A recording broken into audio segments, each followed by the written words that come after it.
जिंदगी लंबी हो ना हो, अच्छी होना जरूरी है। ये बात आप जितनी जल्दी समझ जाएं उतना ही बेहतर।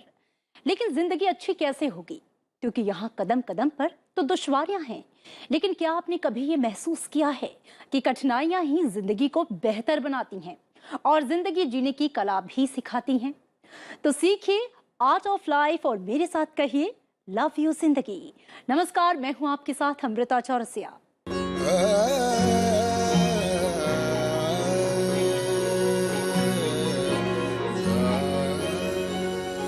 योग एक विज्ञान है, प्रायोगिक विज्ञान है।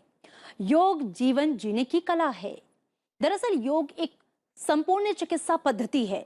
योग सभी विकारों का अंत है, अब चाहे वो विकार मानसिक हो या शारीरिक। शारीरिक विकारों की जब हम बात करते हैं तो आजकल एक कॉमन प्रॉब्लम है थायराइड। ऐसे में योग इस समस्या को दूर करने के लिए कैसे कारगर है और कितना कारगर है, आप खुद देख लीजिए। थायराइड एक मेटाबॉलिक डिसऑर्डर है जिसका मुख्य कारण थायराइड हार्मोन्स का इम्बैलेंस सीक्रेशन है। आइए जानते हैं योग प्रबंध इसमें किस प्रकार सहायक है।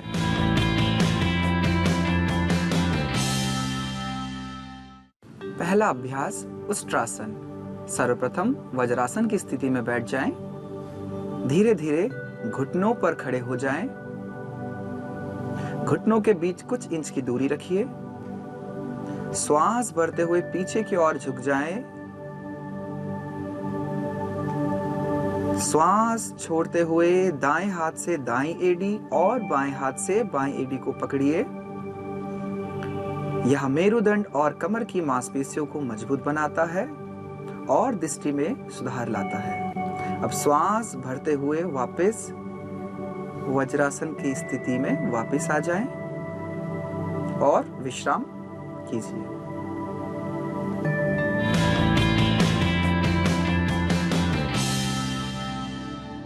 अगला अभ्यास क्रम सिंहासन। वज्रासन की स्थिति में बैठे, दोनों घुटनों के बीच दूरी बनाएं। दोनों हथेलियां घुटनों के बीच जमीन पर रखें, जहां उंगलियां भी दोनों जमीन पे हो। ठोड़ी को धीरे धीरे ऊपर की ओर कीजिए। धीरे धीरे अपने जिह्वा को बाहर निकालें और धीरे धीरे अपनी दृष्टि को अपने नासिकाग्र पे एकाग्र कीजिए। इसी स्थिति में कुछ देर बने रहे। तत्पश्चात धीरे धीरे वापस जिह्वा को लेके आए। आंखें बंद, धीरे धीरे यहीं से वापस वज्रासन की स्थिति में आ जाएं।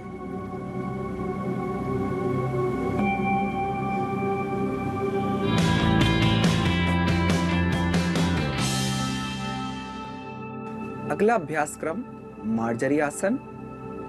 मार्जरी आसन हेतु वज्रासन में बैठे, धीरे धीरे घुटनों पर खड़े होकर कंधों जितना अंतर दें और हथेलियों के बीच भी अंदर रखते हुए नीचे रखें। श्वास भरते हुए कमर नीचे और गर्दन को ऊपर खींचे। प्रश्वास करते हुए कमर ऊपर और गर्दन को नीचे खींचे। इस अभ्यास क्रम को 1 से 2 बार दोहराएं।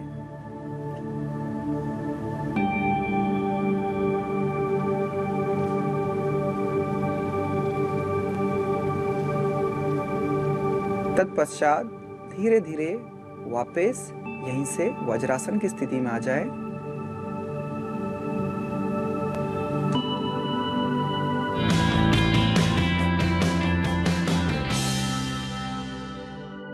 अगला अभ्यास क्रम सेतुबंध आसन। सेतुबंध आसन के लिए सर्वप्रथम पीठ के बल लेट जाएं।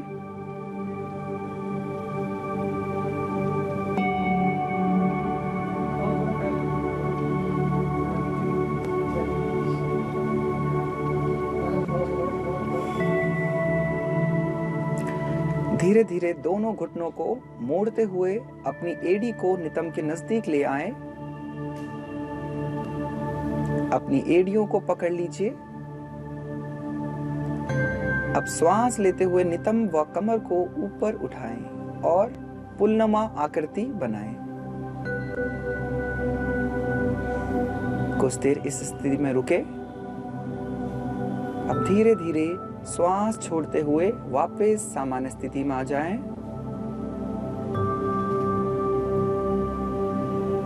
धीरे धीरे पीठ के बल विश्राम कीजिए। धीरे धीरे अपने पैरों को सामान्य स्थिति में लेके आए। अब विश्राम करें।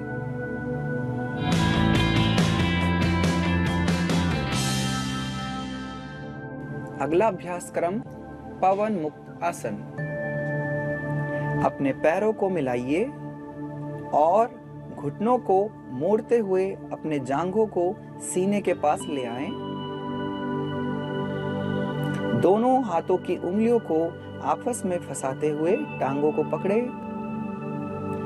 श्वास छोड़ते हुए सिर को ऊपर उठाइए और अपनी ठुड्डी या नासिका को घुटनों के बीच लगाने का प्रयास करें।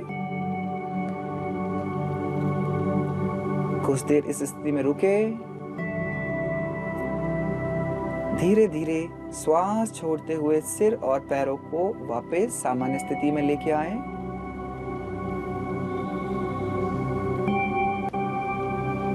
धीरे धीरे श्वास प्रश्वास करते हुए विश्राम करें।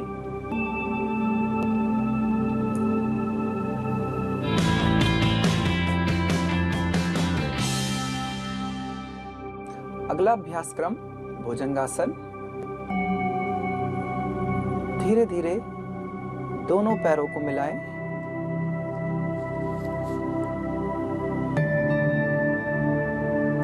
धीरे धीरे पेट के बल आ जाएं।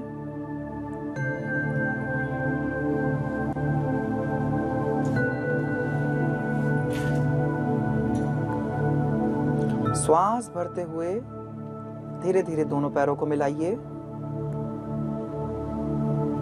अब श्वासों को छोड़ें। श्वास भरते हुए अपने दोनों हाथों को आगे की ओर सीधा कीजिए। श्वास छोड़ते हुए अपने हाथों को मोड़िए और अपनी हथेलियों को सीने के पास रखिए। श्वास भरते हुए नाभि वाले भाग तक अपनी ठुड्डी और छाती को उठाएं।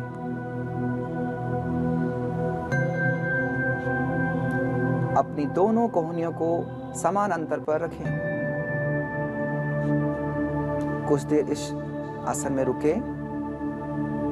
तत्पश्चात धीरे धीरे अब श्वास छोड़ते हुए सामान्य स्थिति में आ जाएं। अब धीरे धीरे मकरासन की स्थिति में विश्राम करें।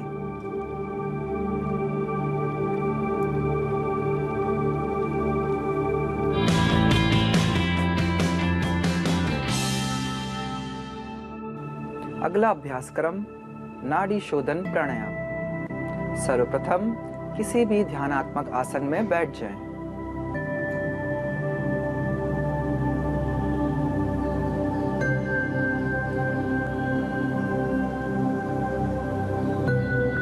अब बाएं हाथ की ज्ञान मुद्रा बनाए रखिए। अब दाहिने हाथ की नासिकाग्र या प्राणायाम मुद्रा बनाएं। दाहिने नासिका को बंद करते हुए बाईं नासिका से श्वास लें।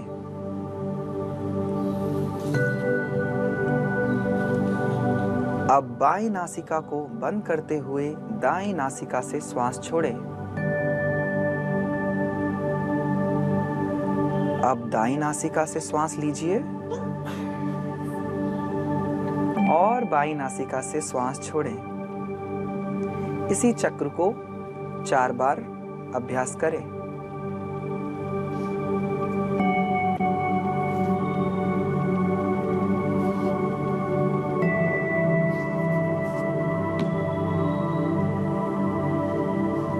ध्यान रहे आपकी श्वास धीमी, गहरी और लयबद्ध होनी चाहिए। अब धीरे धीरे बाएं नासिका से श्वास छोड़ते हुए सामान्य स्थिति में आ जाएं।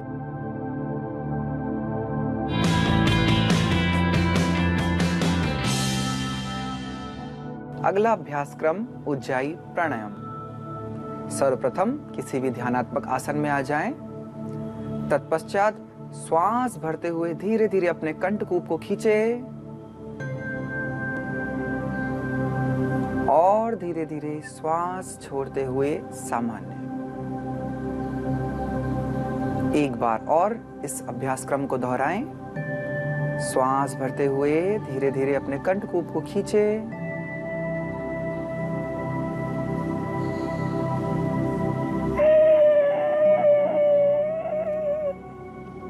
श्वास छोड़ते हुए वापस सामान्य स्थिति में आ जाएं।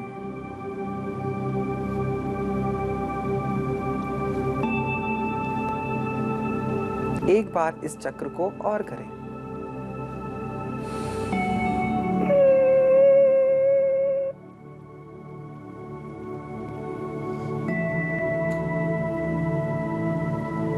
धीरे धीरे श्वास प्रश्वास करते हुए सामान्य स्थिति में आ जाएं। अगला अभ्यास ध्यान। धीरे धीरे लेफ्ट हैंड के ऊपर राइट हैंड को रखें। धीरे धीरे अपने कंधों को, कोहनियों को बिल्कुल ढीला छोड़ दे। सिर्फ कमर और गर्दन को सीधा रखें। एक सहज भाव से आ जाए। लंबी गहरी श्वास ले। धीरे धीरे अपनी पूर्ण चेतना को अपने श्वासों पर केंद्रित करें।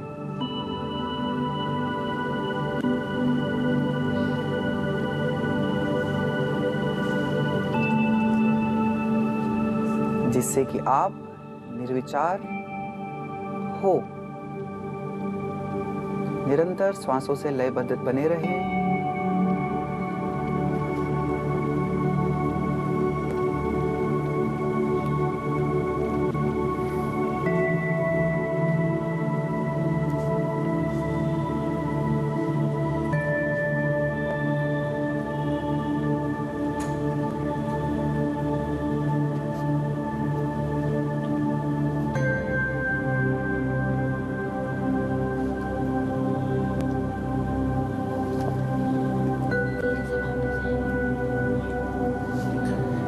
यह योग अभ्यास क्रम थायराइड के रोग के लिए लाभदायक है।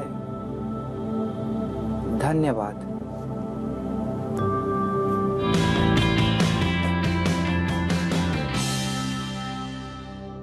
अगला अभ्यास ध्यान। धीरे धीरे कमर गर्दन को सीधा करें।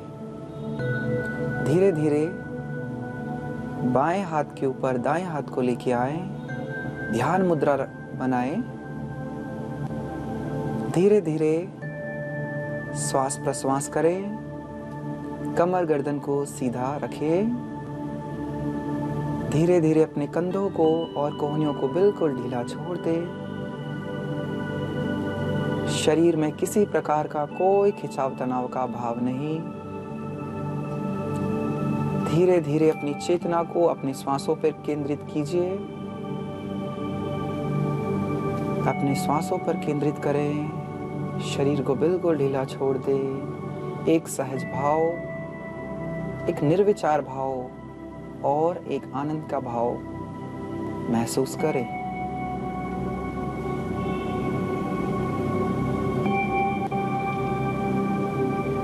धीरे धीरे अब श्वासों पर केंद्रित करें ध्यान को।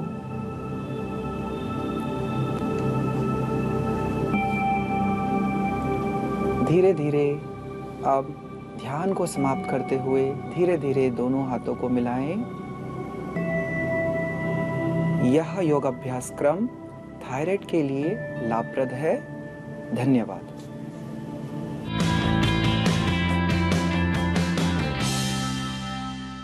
कई लोग ये सवाल करते हैं कि थायराइड में क्या खाएं और क्या ना खाएं। दरअसल अकेले फूड्स हाइपोथायराइड का इलाज नहीं कर सकते। हालांकि सही पोषक तत्वों और दवा का जो राइट बैलेंस है वो थायराइड को कंट्रोल करने में मदद करता है। थायराइड के रोगियों के लिए किस तरह की डाइट हो, उनका डाइट प्लान कैसा हो ताकि इस परेशानी से लड़ने में उनको मदद मिले, लेट्स हैव अ लुक।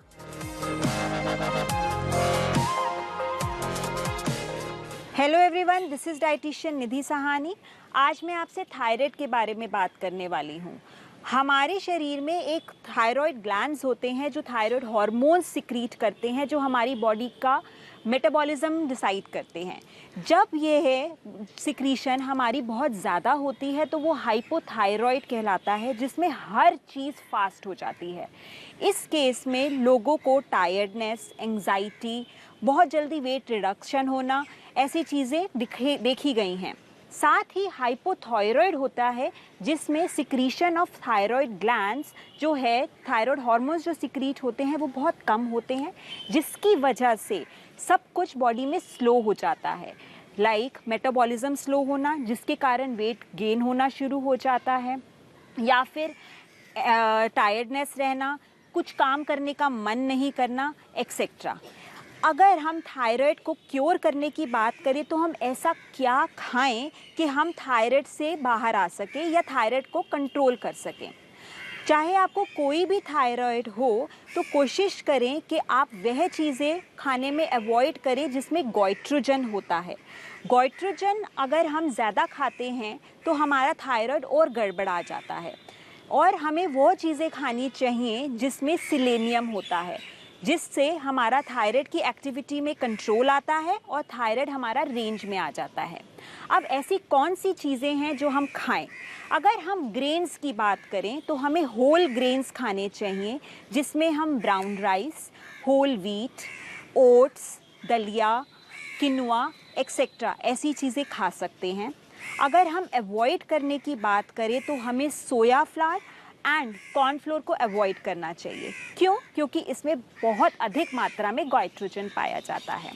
साथ ही अगर हम फल और सब्जियों की बात करें तो कौन सी ऐसी फल और सब्जियां हैं जो थायराइड में खानी चाहिए और नहीं खानी चाहिए? खाने में हम घिया, तोरी, टिंडा, जुकिनी, बैंगन ये सब खा सकते हैं। इसमें अच्छी क्वांटिटी में गोइट्रोजन नहीं होता है और सिलेनियम बहुत अच्छी मात्रा में पाया जाता है। साथ ही इसमें मैग्नीशियम भी होता है जो थायराइड एक्टिविटी को एनहांस करता है।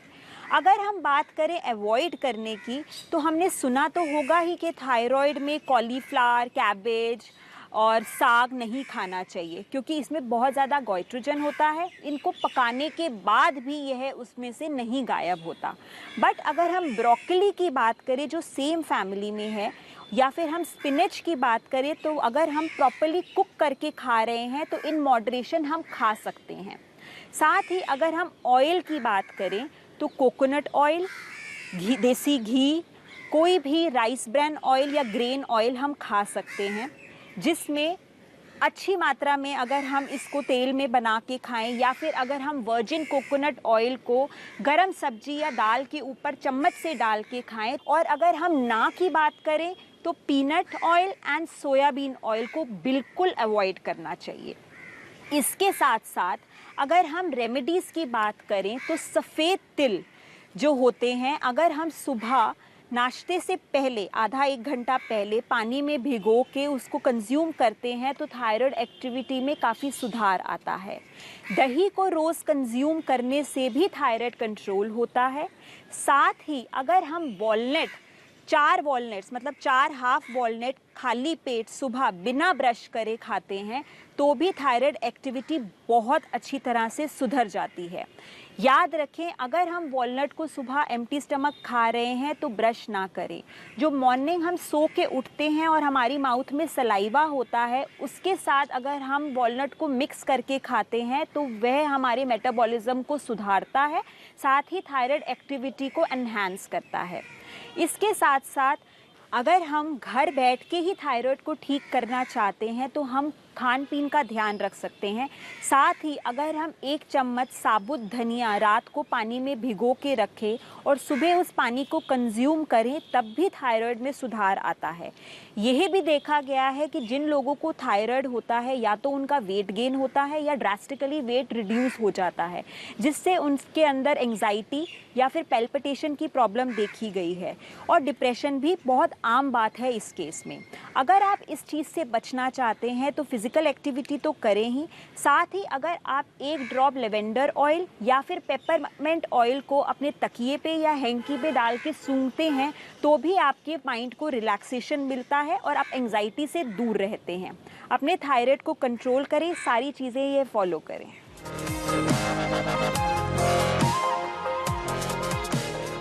मानसिक स्वास्थ्य सिर्फ हमारी हेल्थ पर नहीं बल्कि हमारी रोजमर्रा की निजी, सामाजिक और प्रोफेशनल जिंदगी पर काफी असर डालता है।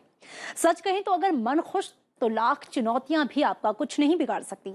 लेकिन आज की जिंदगी में टेंशन, डिप्रेशन और कुढ़न तो कदम कदम पर है, लेकिन इनसे हम बच सकते हैं। ये भले ही हमारी सराउंडिंग का हिस्सा हो, लेकिन इनसे पूरी तरह से निजात पाई जा सकती है। कैसे, आइए देखते हैं।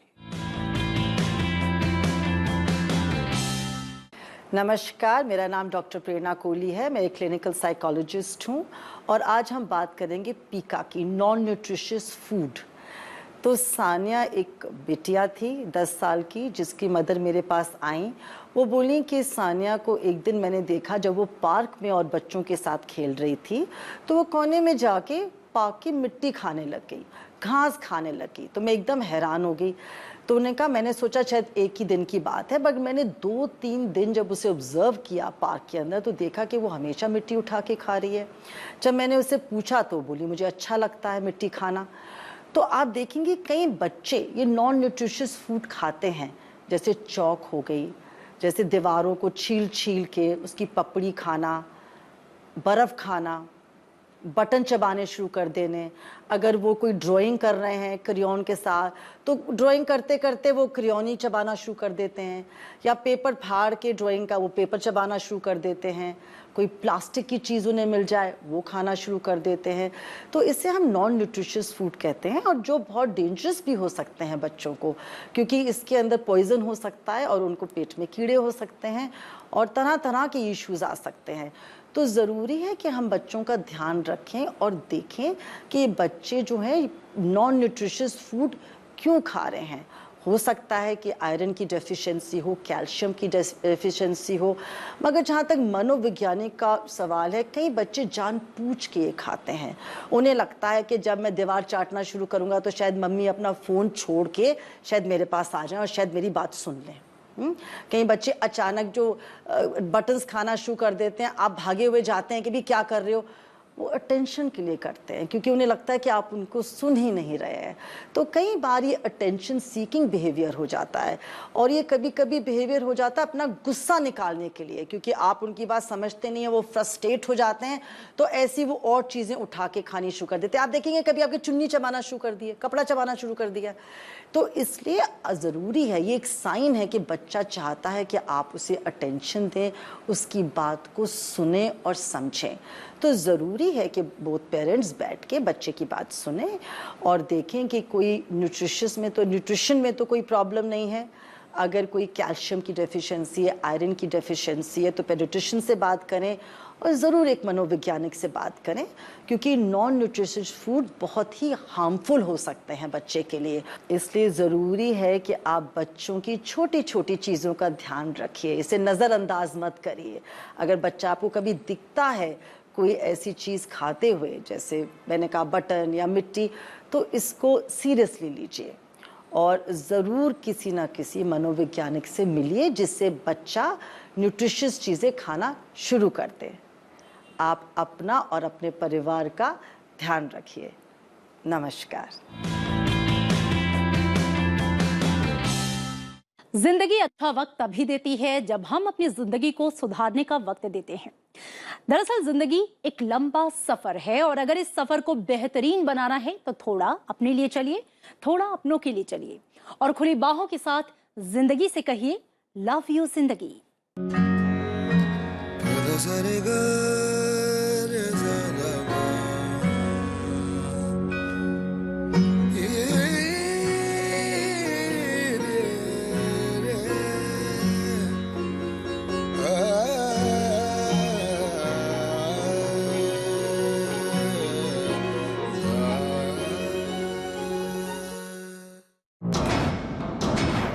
What is India's perspective on global